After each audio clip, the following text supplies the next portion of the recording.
Hello guys, this is Venkades Mitya. Welcome to 248th video. இந்த வீடியோவில் நம்ம என்ன பார்க்க போறோம்னா, திருக்குறள் இருக்கிற அதிகாரம் நம்பர் 25, அருளுடைமை இருக்கிற குறள் நம்பர் 8 பார்க்க போகிறோம். குறள் பொருளற்றார் பூப்பர் ஒருகால் அருளற்றார் அற்றார் மற்றாதல் அரிது. இதோட பொருள் என்னென்னா, இப்போ நம்மகிட்ட பணம் இல்லை, பொருள் இல்லைன்னா கூட அது எப்படியாவது நம்ம கஷ்டப்பட்டு நம்ம முன்னேறி சம்பாதிக்கலாம்.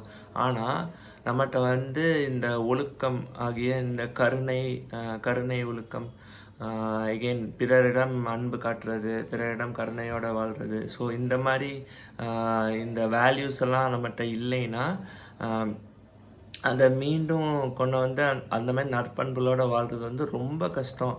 அது நீங்கள் என்ன பண்ணாலும் வராது. ஸோ கேரக்டர் தான் ரொம்ப இம்பார்ட்டன்ட். நமக்கு இந்த மாதிரி கேரக்டர் கண்டிப்பாக வேணும். என்னென்னா, பிறரோட கருணையோட சமமாக வாழணும், அன்போடு பேசணும், அன்போடு வாழணும் அப்படிங்கிறது திருவள்ளுவர் ரொம்ப ஸ்ட்ராங்காக சொல்கிறார். நன்றி.